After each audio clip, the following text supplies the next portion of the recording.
But today's Bible reading is about an unclean spirit. Jesus cast out an unclean spirit from a man who interrupted him.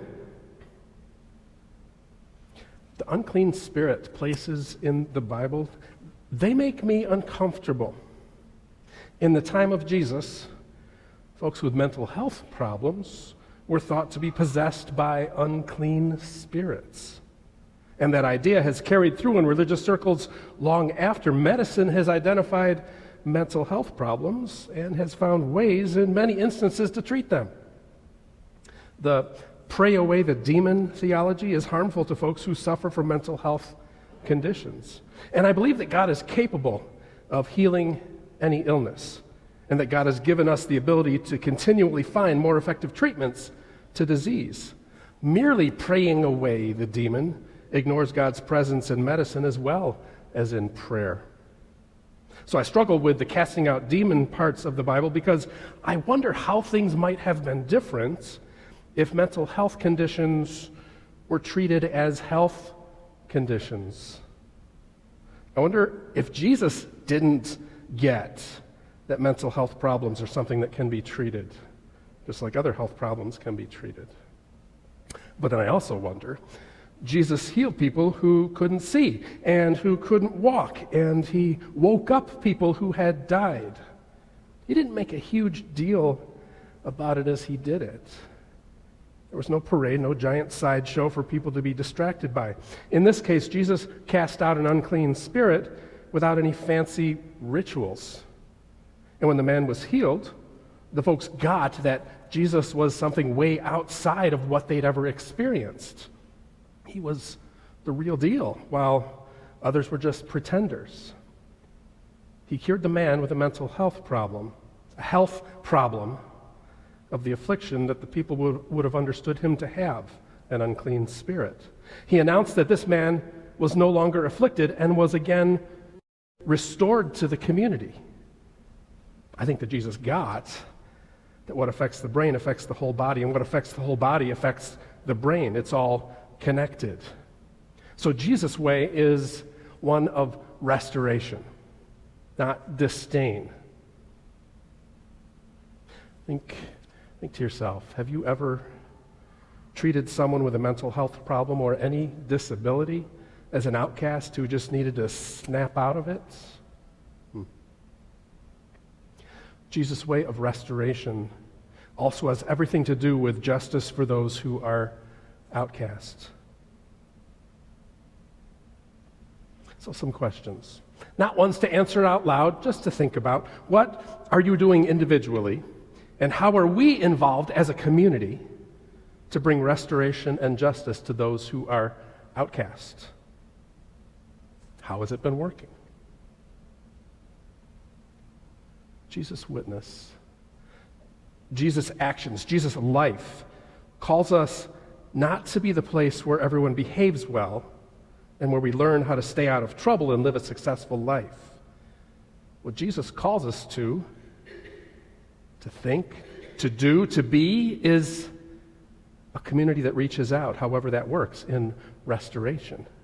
At Peace Memorial Church, we sometimes or often deal with uncertainty over how we'll continue to be a vital and vibrant faith community now and into the future.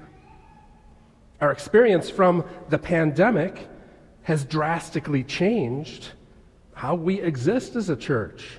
Sometimes we feel as if we just need a breather to maybe just do the minimum we need to take care of things for a while.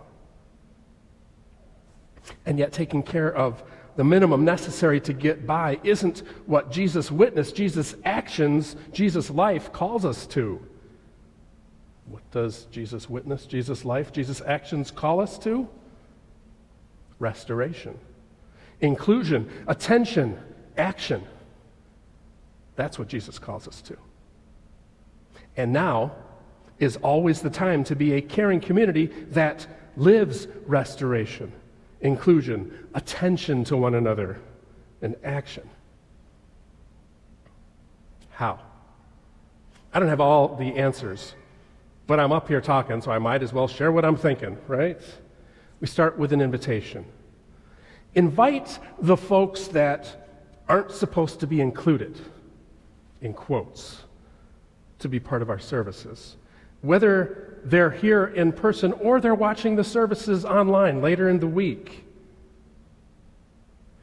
And however people are part of the congregation, we show welcome, acceptance, and more than that, we show inclusion. Inclusion is it a buzzword nowadays? Inclusion is affirmation. It's y'all are part of y'all. And when someone comes in, they're part of y'all. And inclusion, there's more even than that. It's being valued. And more than that, it's being celebrated. And more than that, it's true, unconditional love. So who are the folks who aren't supposed to be included? No, really, it's not a thing, right? So, who can you invite to be part of the ministries at Peace Memorial Church? You can invite people who you see in the grocery store, if you still go to grocery stores. Or you can invite the person who delivers your groceries on Instacart. You could invite the people who cut you off when you're driving. Different kind of signal you might give in that case. I don't know exactly how to do that, by the way, but don't stop me. I'm on a roll. Invite people from Discord. Anybody on Discord? See? Yeah. It's one of those online communities. If a lot of us were using computers in the late 80s and early 90s, and we had listservs where you just had to read through about 1,000 messages to get to the basic instructions in there, Discord is kind of like that. It's like retro with technology. Or maybe from Minecraft. Anybody play Minecraft? Do I have a crowd that doesn't know any of these games? There, we got some Minecraft people.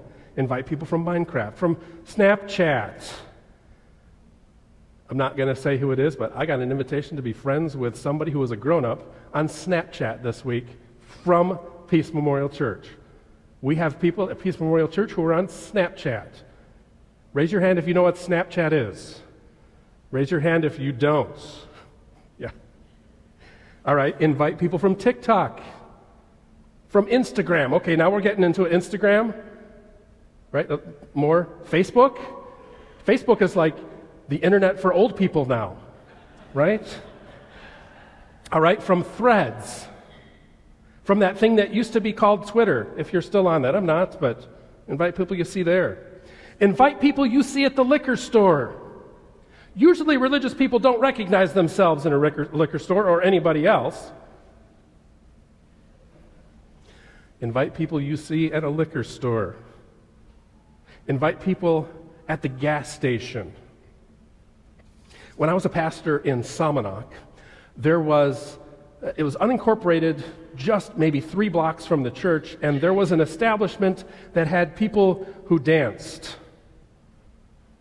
And usually church folks were not in that particular establishment because they danced with a little less than clothing on.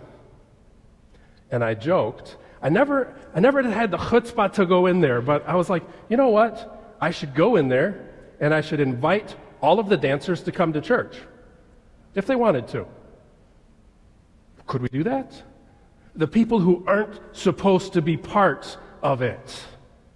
We invite the people who usually are looked at with disdain, because Jesus' way is one of restoration, of community, of invitation, of true unconditional love. Invite the people who say that they never liked, felt welcome at, or saw any need for church.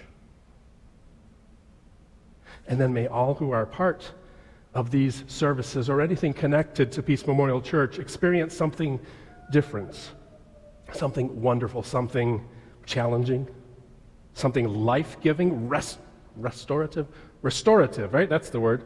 Restorative and inclusive. Something that shows people paying attention to one another. Something that calls people to loving, welcoming, and justice-related action. Maybe all who join in at PMC can be wonderfully surprised as they experience something marvelous that they can't quite explain. But instead remark with an inspired smile, what? is this?